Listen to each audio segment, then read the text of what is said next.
बिस्मिल्लाहिर्रहमानिर्रहीम। Assistant sub inspector 2019 का आज पेपर सॉल्व करते हैं और सबसे पहला क्वेश्चन है इन विच ईयर एफआईएच से मुराद ये है कि international hockey federation was established. ये कब एस्टेब्लिश की गई? तो ये 1924 में एस्टेब्लिश की गई।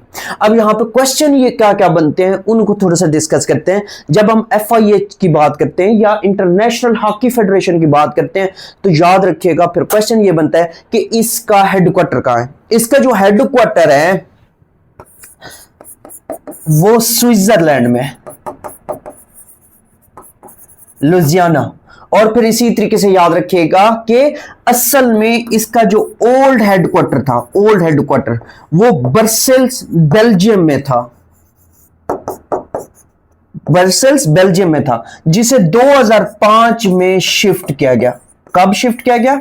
2005 में शिफ्ट करके अब स्विट्जरलैंड लुजियाना के अंदर इसका हेडक्वार्टर है।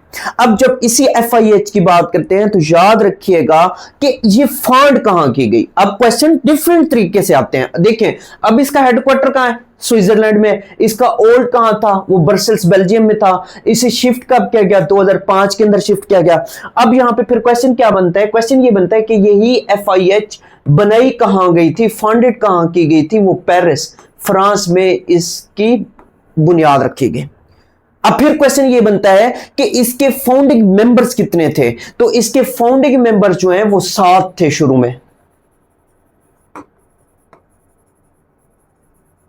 में 7 थे।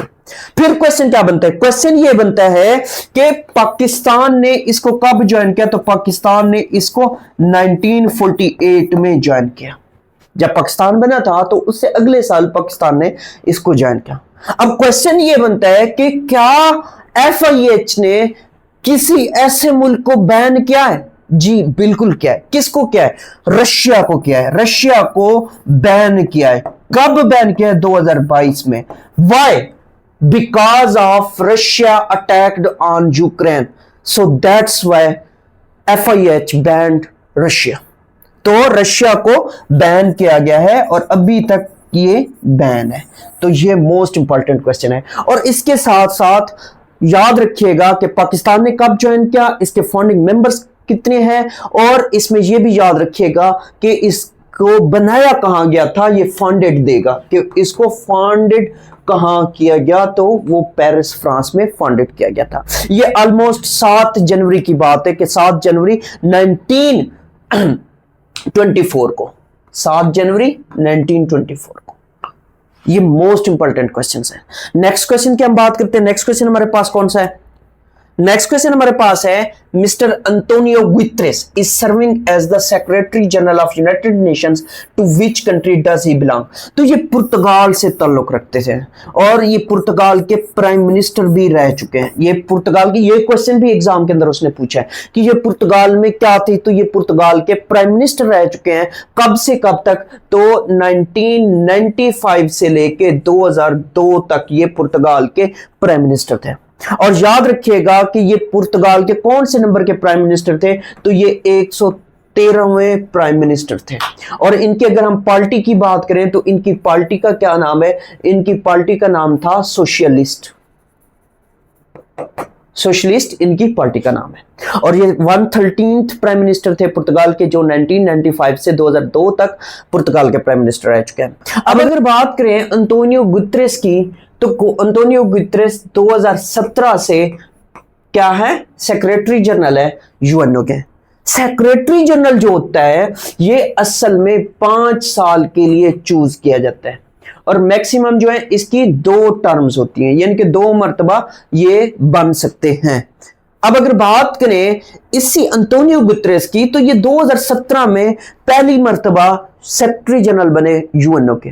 ये अब इनकी सेकंड टर्म चल रही है। ये अब इनकी कौन सी टर्म चल रही है? सेकंड टर्म चल रही है। अब इसी तरीके से फिर अगर बात करें सेक्रेटरी जनरल की, तो ये 9th नंबर के सेक्रेटरी जनरल है। ये कितने नंबर के सेक्रेटरी जनरल है? 9th नंबर के सेक्रेटरी जनरल है। तो फर्स्ट सेक्रेटरी जनरल कौन था यूएनओ का? जो फर्स्ट सेक्रेटरी जनरल था यूएनओ का, अगर हम उसकी बात करें तो वो कौन था? फर्स्ट, आप क्रिकेट खेला करते थे बचपन में, क्रिकेट में आप क्या कहते थे? जो पहली बॉल होगी वो ट्राई बॉल होगी, वो क्या होगी? ट्राई बॉल होगी। तो इनको याद करने के लिए ऐसे ट्रिक रखें। तो फर्स्ट सेक्रेटरी जनरल कौन था? वो ट्राई गेव लाई था, जिसका ताल्लुक कहां से था? अब क्वेश्चन ये भी बनता है कि जिसका ताल्लुक कहां से था? जिसका ताल्लुक जो था वो नॉर्वे से था, नॉर्वे से। फिर इसी तरीके से क्वेश्चन ये बनता है कि फर्स्ट एशियन सेक्रेटरी जनरल कौन था या कहां से ताल्लुक रखता था? तो फर्स्ट सेक्रेटरी जनरल जो था वो यू थेंट थे। यू थेंट जो है ये बर्मा से इनका ताल्लुक था। अब बर्मा का नाम क्या है? म्यांमार है। अब बर्मा का क्या नाम है? म्यांमार है। फिर इसी तरीके से क्वेश्चन क्या बनता है? क्वेश्चन ये बनता है कि first secretary general from ranker staff, ranker staff से कौन था? तो फ्रॉम रैंकर स्टाफ से जो थे वो कोफी अन्नान थे। कोफी अन्नान का जो ताल्लुक है वो घाना से है, घाना से। फिर इसी तरीके से और भी बहुत सारे क्वेश्चंस इनसे रिलेटेड बन रहे होते हैं, पूछ रहे होते हैं एग्जामिनर। नेक्स्ट क्वेश्चन की हम बात करते हैं। रेगुलर क्लासेस ज्वाइन करने के लिए नीचे दिए गए व्हाट्सएप नंबर पर राब्ता कर सकते हैं। नेक्स्ट क्वेश्चन है, how many Emirates comprise the United Arab Emirates? तो ये कितनी है? 7 है, 7 है। अगर मैं मिसाल दूं आपको, एक छोटी सी मिसाल से मैं आपको बताता हूं कि जैसे पाकिस्तान की बात करूं तो पाकिस्तान के प्रोविंसेस हैं, सूबे हैं। इंडिया की बात करूं तो इंडिया में सूबे नहीं है बल्कि स्टेट्स हैं। अगर अमेरिका की बात करूं तो अमेरिका के भी स्टेट्स हैं। तो मतलब ये क्या होते हैं? ये स्टेट्स मुख्तलिफ कंट्रीज के अंदर उनको स्टेट्स कह रहे होते हैं, पाकिस्तान में हम सूबे कहते हैं। तो यहां पे एमिरेट्स कहते हैं, इनको क्या कहते हैं? एमिरेट्स कहते हैं। अगर हम इन एमिरेट्स की बात करें तो याद रखिएगा 7 है। इन 7 को याद करने का एक ट्रिक आपको बताता हूं। तो वो ट्रिक कौन सा है? वो है फुरसाद।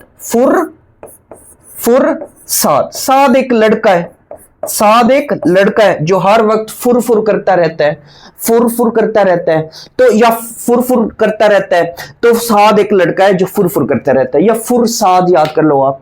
तो इसमें अब देखो एफ से क्या मुराद है? एफ से फुजैरा, फुजैरा, ये इसकी स्टेट है। स्टेट नहीं, एमिरेट्स। और इसी तरीके से यू से याद करो। यू से देखो उम्मुल कुवैन, उम्मुल कुवैन।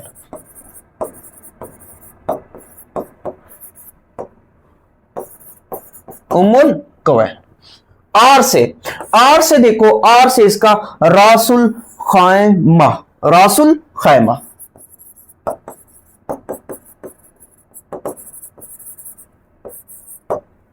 और एस से देखो शारजा, एस से देखो शारजा। और ए से अबू धाबी, जिसको अबू धाबी कहा जाता है। और ए से फिर अब ए रह गया अजमान, और डी से दुबई। जब भी देखो पाकिस्तानियों से पूछो कहां जा रहे हो? दुबई जा रहे हैं। जब भी पूछो पाकिस्तानियों से कहां जा रहे हो? दुबई जा रहे हैं। तो दुबई तो फेमस है, आपको पता है। अब अबू धाबी की अगर बात करूं, मैं बात करूं अगर अबू धाबी की, अबू धाबी जो है इनका कैपिटल है। अगर यूएई की हम बात करें ना, यूनाइटेड अरब एमिरेट्स की, तो इनका कैपिटल कौन सा है? इनका जो कैपिटल है वो कैपिटल कौन सा है? Abu Dhabi. ये क्या है? ये कैपिटल है, कैपिटल है। अगर करेंसी की बात करो तो दिरहम इनकी करेंसी है। इनकी करेंसी कौन सी है? दिरहम इनकी करेंसी है, दिरहम इनकी करेंसी है। तो ये आपने एक टर्म याद करनी है, कौन सी? फुरसाद याद कर लो। आपकी ये सातों की सातों जो एमिरेट्स हैं उनके नाम याद हो जाएंगे। नेक्स्ट क्वेश्चन की बात करते हैं। नेक्स्ट क्वेश्चन हमारे पास है, Union Jack is the name of flag of which country? तो ये यूनाइटेड किंगडम, ये किसका है? यूनाइटेड किंगडम का है। नेक्स्ट क्वेश्चन है, Albert Einstein was born in? तो अल्बर्ट आइंस्टाइन जो है वो जर्मनी का शहर ULM याद कर लो, उल्म एक शहर है जर्मनी का, वहां से इनका ताल्लुक था। ये थे कौन? ये फिजिसिस्ट थे। ये कौन थे? फिजिसिस्ट थे। फिजिक्स के माहिर थे। किसके माहिर थे? फिजिक्स के माहिर थे। इन्होंने थ्योरी ऑफ रिलेटिविटी दी। Theory of relativity. Theory of relativity क्या है? E is equal to M C square. Is equal to M C square. तो ये क्या है? ये थ्योरी ऑफ रिलेटिविटी का फार्मूला भी है। और फिर इसी तरीके से याद रखिएगा कि इनको नोबेल प्राइज कब दिया गया? अल्बर्ट आइंस्टाइन को नोबेल प्राइज दिया गया। नोबेल प्राइज किस कैटेगरी में दिया गया? पहले ये याद करो। इनको फिजिक्स कैटेगरी में नोबेल प्राइज दिया गया। और कब दिया गया? 1921 के अंदर। 1921 में इन्हें नोबेल प्राइज दिया गया फिजिक्स कैटेगरी के अंदर। नेक्स्ट क्वेश्चन की बात करते हैं। नेक्स्ट क्वेश्चन हमारे पास है, Fidel Castro was the leader of. Fidel Castro जो है ये क्यूबा का लीडर था। अब क्यूबा की बात करें तो क्यूबन मिसाइल क्राइसिस हमारे जहन में आता है। फिर इसी तरीके से याद रखो, क्यूबा जो है ये नॉर्थ अमेरिका में है। ये कहां है? नॉर्थ अमेरिका में। नॉर्थ अमेरिका नहीं देगा तो कैरिबियन देगा। कैरिबियन, ये कैरिबियन कंट्रीज भी इनको जाना जाता है। तो ये इसी तरीके से आप क्यूबा की अगर बात करें तो क्यूबा का कैपिटल क्या है? क्यूबा का कैपिटल हवाना। हवाना, हवाना इसका कैपिटल है। क्यूबा की जब करेंसी की अगर बात करें, पीजो, पीजो इसकी करेंसी है। पीजो इसकी करेंसी है। फिर इसी तरीके से अगर क्यूबा की बात करें तो सबसे ज्यादा इनकलाब इसी मुल्क में है। सबसे ज्यादा इनकलाब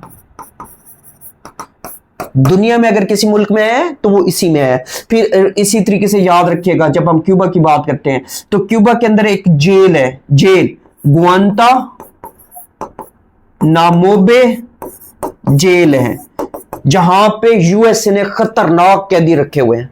और अगर इसी क्यूबा की बात करें, क्यूबा की ऑफिशियल लैंग्वेज की बात करें तो ऑफिशियल लैंग्वेज इसकी क्या है? ऑफिशियल लैंग्वेज इसकी स्पेनिश है। स्पेनिश इसकी ऑफिशियल लैंग्वेज है। और Cuban missile crisis, Cuban missile crisis ये भी बहुत ज्यादा क्या था? मशहूर एक इंसिडेंट था। तो ये मोस्ट इंपॉर्टेंट क्वेश्चंस हैं जो कि एग्जाम के अंदर पूछे जाते हैं। आपको भी इसी तरीके से स्टडी करनी होती है पास्ट पेपर्स की। नेक्स्ट क्वेश्चन की बात करते हैं। नेक्स्ट क्वेश्चन हमारे पास है, चेन्नई। चेन्नई कहां है? इंडिया में है। Is the new name of which Indian city? तो ये मद्रास। मद्रास की जब बात करते हैं तो Chennai is the new name of which Indian city? Madras. Next question है, in which city is the famous Wazir Khan mask located? वजीर खान मास्क जो है ये लाहौर में लोकेटेड है। अब इसकी अगर थोड़ी सी स्टोरी की बात करें, स्टोरी ये थी कि शाहजहां के दौर में ये बनाई गई थी। शाहजहां का एक शाही तबीब था। तबीब, उस जमाने में ना डॉक्टर को तबीब कहा जाता था। आज भी उर्दू में तबीब कहते हैं, डॉक्टर नहीं कहते। उर्दू में डॉक्टर को डॉक्टर नहीं कहते, तबीब कहा जाता है। तो ये शाही तबीब था इल्मुद्दीन अंसारी। अंसारी ये क्या था? ये शाही तबीब था शाहजहां का। तो इसके नाम पे ये मस्जिद बनाई गई थी। और इसी जब हम इल्मुद्दीन अंसारी की बात करते हैं, इसको फिर टाइटल दिया गया। इसका टाइटल बना था वजीर खान। वजीर खान, जिसे आगे चल के गवर्नर ऑफ पंजाब, एक मतलब गवर्नर ऑफ पंजाब का ओहदा, जो मतलब आपको समझाने के लिए कह रहा हूं, गवर्नर ऑफ पंजाब जिसे सूबेदार कहा जाता था। उस जमाने में बादशाहों के जमाने में ना सूबेदार हुआ करते थे, तो वो गवर्नर ऑफ पंजाब के इक्वल ओहदा हुआ करता था। जो आगे चल के ये फिर इल्मुद्दीन अंसारी क्या बनता है? इल्मुद्दीन अंसारी गवर्नर ऑफ पंजाब भी बनता है। फिर इसी तरीके से अगर हम आगे ही बात करें, देखिए मैं आपको समझाने के लिए कह रहा हूं, आपको याद हो जाना चाहिए सूबेदार जो होता था ना। अब अगर मैं यहाँ पे सूबेदार कहता तो आप कहते नीचे कमेंट कोई भरमार कर देते कि ये नहीं। तो कहने का मतलब ये कि आपको यहाँ पे समझाने के लिए ये कुछ ऐसे अल्फाज इस्तेमाल करता हूं। फिर इसी तरीके से याद रखिएगा कि असल में ये शाही तबीब था, या पेपर में क्या देगा? पेपर में फिजिशियन देगा। पेपर में क्या देगा? फिजिशियन देगा। तो इसके नाम पे ये फिर मस्जिद बनाई गई थी। एक और मस्जिद भी है, वो भी शाहजहां के दौर, अगर इसकी मुगल किंगों की बात करें तो वो भी मतलब मुगल बादशाहों के दौर में बनाई गई थी, लेकिन वो मोहब्बत खान मस्जिद है। मोहब्बत खान मस्जिद जो है वो पेशावर में है। पेशावर में ये जो पठान होते हैं ना, पठान, इनके नाम क्या होते हैं? इनके नाम होते हैं मोहब्बत खान, जुम्मा खान, जुमेरात खान, इस तरह के नाम होते हैं। गुलाब खान। तो इनके नाम याद रखने के लिए आपको बता रहा हूं कि आपने इस तरह से याद रखना है कि मोहब्बत खान एक पठान था भी मुगल वजीर था, वो भी मुगल वजीर था जो कि पेशावर वाली साइड पे रहता था। तो उसने ये मस्जिद क्या बनवाई थी, मुगल किंग के हुक्म पे बनवाई थी। नेक्स्ट क्वेश्चन की बात करते हैं। नेक्स्ट क्वेश्चन है the task force established by Pakistan navy to defend CPEC, China Pakistan economic corridor, उसका नाम क्या है?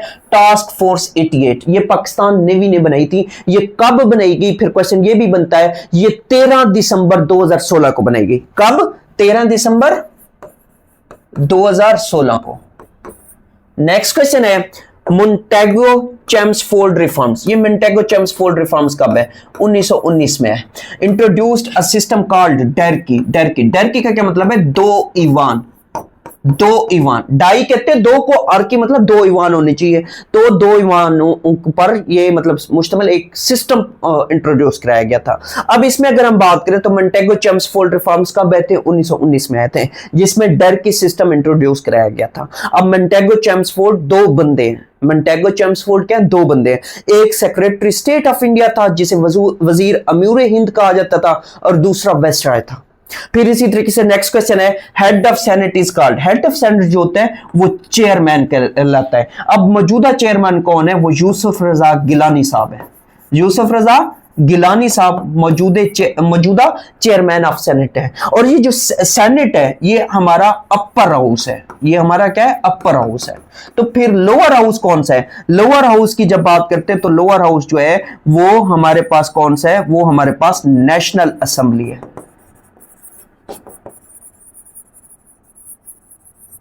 फिर इसी तरीके से नेक्स्ट क्वेश्चन है कैद आजम Mohammad Ali Jinnah presented his 14 points in 1929। कब? 1929 में। और नेक्स्ट क्वेश्चन है द अमीर भाषा dam will be constructed on Indus river. किस दरिया पे? इंडस रिवर पे। नेक्स्ट क्वेश्चन की बात करते हैं। नेक्स्ट क्वेश्चन है how many gold medals Pakistan one in the Commonwealth games 2010। तो इसमें पाकिस्तान ने 2 गोल्ड मेडल जीते थे। अब क्वेश्चन ये बनते हैं ये कॉमनवेल्थ गेम्स कहां हुई थी? ये कॉमनवेल्थ गेम्स जो है इंडिया में हुई थी। 2010 वाली कहां हुई थी? इंडिया के अंदर हुई थी। तो पाकिस्तान ने इसमें 2 गोल्ड मेडल जीते थे। और अगर उसकी बात करूं इंडिया के कौन से सिटी में हुई थी? तो दिल्ली में हुई थी। अब यहां पे फिर क्वेश्चन क्या बनता है? क्वेश्चन ये बनता है ये दोनों जो गोल्ड मेडल है ये कौन सी कैटेगरी में पाकिस्तान ने जीते थे? तो ये रेसलिंग में जीते थे। किस में जीते थे? रेसलिंग में जीते थे। अब रेसलिंग में फिर जीतने वाले कौन कौन से? एक का नाम है अजहर हुसैन। एक का नाम क्या है? अजहर हुसैन। अजहर हुसैन रेसलर ने एक गोल्ड मेडल जीता था 55 केजी कैटेगरी के अंदर। इनकी भी रेसलिंग के अंदर ना वेट की कैटेगरी होती है। तो 55 केजी वेट में अजहर हुसैन ने जीता था। और दूसरा मोहम्मद इनाम ने जीता था ये 84 केजी कैटेगरी में। कौन सी कैटेगरी में? 84 केजी कैटेगरी में। अगर हम बात करें तो पाकिस्तान ने टोटल कितने मेडल जीते थे? अब यहां पे मैं बात कर रहा हूं गोल्ड मेडल की बात नहीं कर रहा, मेडल्स की बात कर रहा हूं। तो पाकिस्तान ने कितने मेडल जीते थे? पाकिस्तान ने 5 मेडल जीते थे इस कॉमनवेल्थ के अंदर। 5, 2 गोल्ड 2, एक जो है वो सिल्वर, और 2 जो है वो ब्रॉन्ज। तो इस तरीके से पाकिस्तान ने टोटल 5 मेडल जीते थे। अब यहां पे फिर क्वेश्चन ये बनता है कि पाकिस्तान का रैंक क्या बनता है? फिर 17th रैंक आया था। पाकिस्तान का रैंक कितना आया था? 17th रैंक आया था, जिसमें 2 गोल्ड थे, 1 सिल्वर था, 2 ब्रॉन्ज थे, और फिर टोटल 5 मेडल पाकिस्तान ने जीते थे। पाकिस्तान ने टोटल कितने मेडल जीते थे? 5 मेडल जीते थे। नेक्स्ट क्वेश्चन की बात करते हैं। नेक्स्ट क्वेश्चन है who wrote the book the myth of independence. Myth of independence जो है वो जुल्फकार अली भुट्टो साहब की बुक है। नेक्स्ट क्वेश्चन है Pakistan won the ICC T20 world cup under the captaincy of Younis Khan. Younis Khan की कैप्टेंसी में पाकिस्तान ने ये आईसीसी T20 वर्ल्ड कप जीता था। कब जीता था? 2009 में। 2009 में। बड़े लेजेंड प्लेयर हुआ करते थे। मिसबाह उल हक भी इस टीम का हिस्सा था। फिर इसी तरीके से शाहिद खान अफरीदी भी इस टीम का हिस्सा था। तो कैप्टन कौन थे? यूनुस खान थे। नेक्स्ट क्वेश्चन है Pakistan first constituent assembly was dissolved इन, तो ये 1954 में डिसॉल्व की गई। अगर इसकी बात करूं मंथ कौन सा था, तो ये 24 अक्टूबर 1954 था। तो किसने की? गवर्नर जनरल गुलाम मोहम्मद साहब ने की। गुलाम मोहम्मद गवर्नर जनरल थे। गुलाम मोहम्मद गवर्नर जनरल ने ये फर्स्ट कॉन्स्टिट्यूशन असेंबली जो थी उसको क्या कर दिया? उसको डिसॉल्व कर दिया। नेक्स्ट क्वेश्चन है which planet is in the solar system farthest from the sun, सूरज से दूर है। सूरज से दूर कौन सा है? वो नेपच्यून है। नेपच्यून जो है वो सूरज से दूर है। सबसे जितने कितने प्लैनेट्स हैं? 8 हैं। 8 में से आखिरी प्लैनेट जो है वो नेपच्यून है, वो सबसे दूर है। सबसे करीब कौन सा है? सबसे करीब जो है वो मरकरी है। करीब तरीन कौन सा है? सूरज के करीब तरीन, सूरज के करीब तरीन मरकरी है। नेक्स्ट क्वेश्चन की बात करते हैं। नेक्स्ट क्वेश्चन है which is the first element discovered. First element discovered यहां पे लिखा हुआ है। असल में अगर बात करें तो ये यहां पे ना टाइपिंग मिस्टेक है। First element in periodic table, periodic table इस तरह से क्वेश्चन आता है तो वो हाइड्रोजन है। हाइड्रोजन जो है पीरियोडिक टेबल के अंदर फर्स्ट पोजीशन पे है। नेक्स्ट क्वेश्चन की बात करते हैं। नेक्स्ट क्वेश्चन है biofuels are source of energy derived from, ये प्लांट्स एंड एनिमल्स। बायोफ्यूल्स जो है प्लांट्स और एनिमल से ड्राइव किए जाते हैं। नेक्स्ट क्वेश्चन है which of the following is used in normal pencils. Pencils के अंदर क्या होता है? ग्रेफाइट इस्तेमाल होता है। वो जो काले कलर का एक मतलब आपको एलिमेंट नजर आता है वो ग्रेफाइट होता है। फिर इसी तरीके से नेक्स्ट क्वेश्चन है to print PowerPoint presentation press Ctrl+P हम इस्तेमाल करते हैं। और नेक्स्ट क्वेश्चन है Amazon. Amazon is a best example of e commerce. ये किसकी है? ये ई कॉमर्स की है। अब यहां पे क्वेश्चन ये बनता है कि अमेज़न कब फाउंड की गई? 1994 में फाउंड की गई। किसने की? जेफ बेजोस ने। जेफ बेजोस ने इसको बनाया। नेक्स्ट क्वेश्चन की बात करते हैं।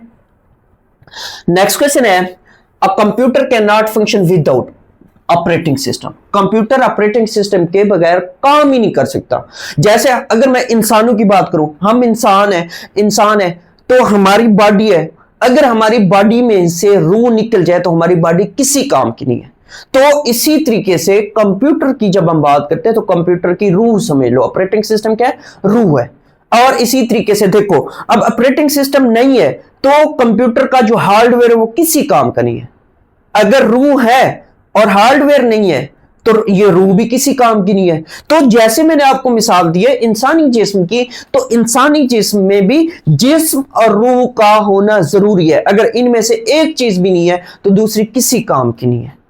फिर इसी तरीके से नेक्स्ट क्वेश्चन हमारे पास है the page orientation can be landscape and portrait. Landscape और पोर्ट्रेट। अब देखो ये जो है ये आपके पास क्या है? ये आपके पास इस तरह से एक शेप बनती है, दूसरी शेप आपके पास ये बनती है, ये बनती है।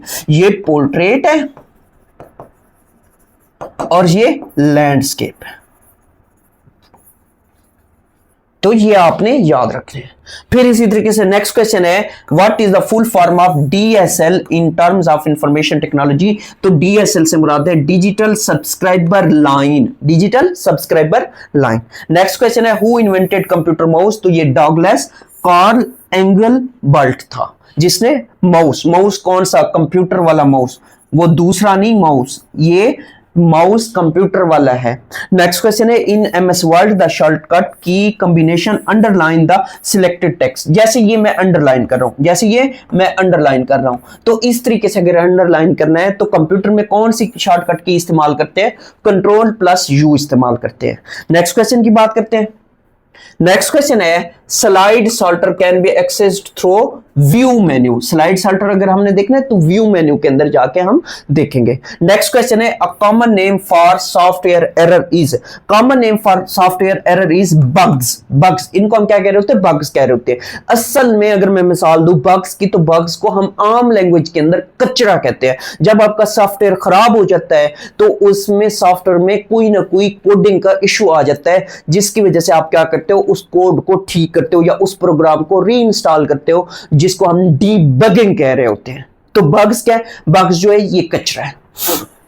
नेक्स्ट क्वेश्चन है which among the following is the largest unit of memory. Largest unit of memory इससे भी ज्यादा है, लेकिन पेपर में टेराबाइट ज्यादा ऑप्शन सबसे बड़ा था तो टेराबाइट। अगर वैसे बात करें तो टेराबाइट से आगे योटाबाइट है, जिट्टाबाइट है, पिटाबाइट है, बहुत सारे और हैं। तो पेपर में हमने टेराबाइट जो था वो सबसे ज्यादा था, इस वजह से टेराबाइट को हमने ठीक करना है। नेक्स्ट क्वेश्चन है खालिज का contains information like text, image और म्यूजिक। तो ये फाइल होता है, फाइल जो है वो क्या करते हैं, वो टेक्स्ट भी आपकी फाइल है, इमेज भी आपकी फाइल है और म्यूजिक भी आपकी फाइल है। इसी तरीके से वीडियो है, वीडियो भी आपकी फाइल कैटेगरी के अंदर आ जाएगा। ये तो फिर हम जाके फिर उसको कैरेक्टराइज कर रहे होते हैं। नेक्स्ट क्वेश्चन है what number increased by 20% of itself is equal to 102। अब यानी कि यहां पे देखो 20% of itself is equal to 102, यानी कि हमने एक नंबर, हमें नहीं पता हमारा नंबर कौन सा है, हम कहते एक्स है, तो इसका 20% निकाल लो। 20% व्हाट नंबर इंक्रीज, इंक्रीज से मुराद ये कि इसी में हमने ऐड करना है, वो हमें 102 दे, वो हमें 102 दे। अब यहां पे जब हम बात करते हैं तो देखो 21 are 20, 25 are क्या बनेगा 100, तो 1/5x जमा x इज इक्वल टू 102। कितना आ गया 102 आ गया। अब यहां पे एलसीएम लो, एलसीएम लो, एलसीएम जब लोगे तो नीचे 5 आ गया और यहां पे 1 जमा 1x जमा 5x इज इक्वल टू 102। अब यहां पे 5 को उधर मूव कर दो तो ये ऊपर 6x आ गया, 6x/5 इज इक्वल टू 102। अब ये 5 इधर आके मल्टीप्लाई होगा, 6x इज इक्वल टू 5 दूनी 10 पूरा आ गया, 5 कम 5 यानी कि कितना आ गया 510 आ गया। 5 दूनी 10 पूरा हो गया, 5 कम 5 आ गया। अब इस x की वैल्यू चाहिए तो 510 डिवाइडेड बाई हमारे पास क्या है 6 है। अब इस 510 को 6 पे डिवाइड करते हैं, 510 को क्या करते हैं 6 पे डिवाइड करते हैं, 510 डिवाइडेड बाई 6। अब 6 पे जब डिवाइड करते हैं 6 8 6 48 होता है, 8 6 कितना होता है 48 होता है, 3 ये 0 इधर लेके है, 6 5 30, तो मतलब 85 का जब हम 20% इसमें ऐड करेंगे तो हमारे पास क्या आएगा, हमारे पास 102 आएगा। नेक्स्ट क्वेश्चन की बात करते हैं। नेक्स्ट क्वेश्चन है find the average of all numbers between 6 and 34 which are divisible by 5। 6 और 34 के दरमियान हमने ऐसे नंबर देखने हैं, उनका एवरेज निकालना है जो 5 पे डिवाइड हो। अब 6 के बाद आगे देखो 7 है, 7 नहीं होता, 8 नहीं होता, 9 नहीं होता, 10, एक नंबर में 10 मिल गया। फिर इसी तरीके से 11 12 13 14 ये भी नहीं होते, फिर अगला नंबर 15 हो गया। फिर इसी तरीके से 16 17 18 19 अगला नंबर 20 आ गया हमारे पास, फिर 25 आ गया, फिर 30 आ गया। अब 35 नहीं लिख सकते, क्यों नहीं लिख सकते, क्योंकि 34 तक हमने देखना है।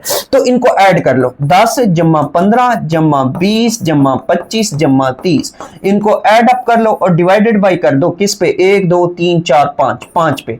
तो अब इनको ऐड करो, जब ऐड करेंगे तो 30 और 25 55 और 20 कितना होता है 75 होता है। 75 और 15 कितना होता है 75, और अगर मैं 15 की बात करूं तो 90 होता है। 90 और 10 कितना होता है 90 और 10 पूरा 100 होता है, डिवाइडेड बाई 5 तो कितना आ गया 20। एवरेज कितना आ गया 20।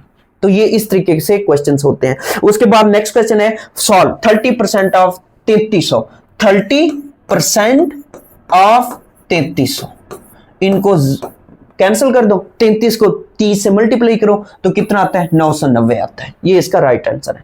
फिर नेक्स्ट क्वेश्चन है रीऑब्टेन्ड 65 67 78 82 85 out of 100 in different subject, what will be the average. अब एवरेज बतानी है तो सिंपल इनको ऐड कर लो, 65 जमा 67 जमा 78 जमा 82 जमा 85 डिवाइडेड बाय कितने सब्जेक्ट हैं 1 2 3 4 5, तो इनको आप जमा करो। जब जमा करोगे तो 5 2 7 8 15 15 7 22 22 5 27 2 इधर हो गया, 8 8 16 16 और 7 कितना होता है 23 23 और 6 कितना होता है 29 29 और 6 कितना होता है 35 35 36 37 37 आ गया। 377 डिवाइडेड बाई 5, जब आप 377 को डिवाइड करोगे 5 पे तो 75.4% आएगा। 4 आएगा, एवरेज की बात की है, 75.4 आएगा, परसेंटेज की बात नहीं कर रहे। तो 75.4 आएगा, लेकिन पेपर में 75 ऑप्शन मौजूद था, तो इसके अलावा और कोई नहीं था, नन ऑफ दीज भी नहीं था। अगर नन ऑफ दीज होता तो हम नन ऑफ दीज को ठीक करते।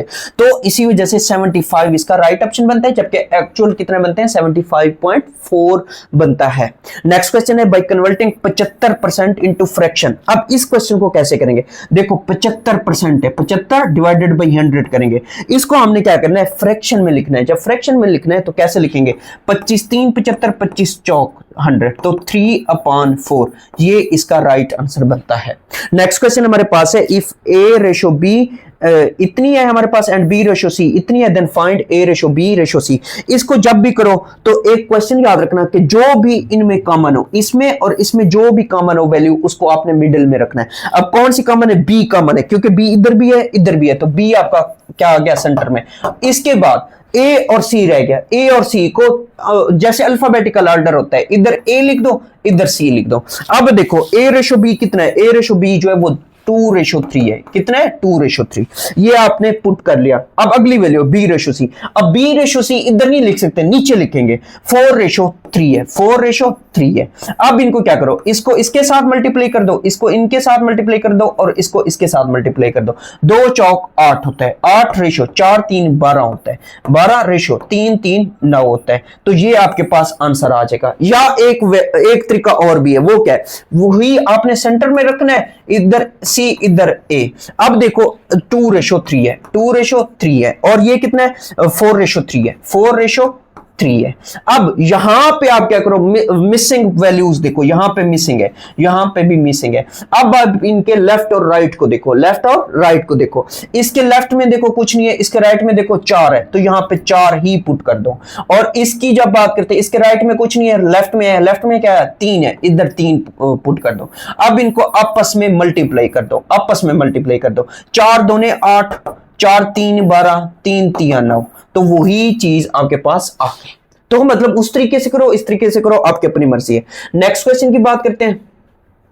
नेक्स्ट क्वेश्चन है, find out the average of A and B if the given value of 16a जमा 16b इज इक्वल टू 48। देखो गौर से सुनना, 16a जमा 16b इज इक्वल टू 48 आ गया। 16 कॉमन ले लो, 16 कॉमन लोगे तो a plus b is equal to 48 आया। तो a प्लस b कितना आपके पास आएगा, तो वो 48 पे क्या करो, 16 को डिवाइड उधर लेके जाओ, इधर आके 16 आ जाएगा। तो मतलब कितना बचेगा, 3 बचेगा। कितना बचेगा, 3 बचेगा। जब 3 बचा, ये तो सम है, ये तो सम है। हमें क्या चाहिए, हमें एवरेज चाहिए, हमें एवरेज चाहिए। तो इसको एंड पे 2 पे डिवाइड कर दो, तो 1.5 इसका एवरेज आ जाएगा, और यही इसका आंसर बनता है, क्योंकि यहां पे उसने एवरेज की बात की है। नेक्स्ट क्वेश्चन की बात करते हैं। नेक्स्ट क्वेश्चन है, for how many years did the caliphate of हजरत अबू बकर रजी अल्लाहु अन्हु लास्ट। यानी कि हजरत अबू बकर सिद्दीक की जब हम बात करते हैं तो उनकी खिलाफत कितने अरसे पर मुई थी। तो पेपर में 2 साल, उसने सिर्फ ईयर्स पूछे थे,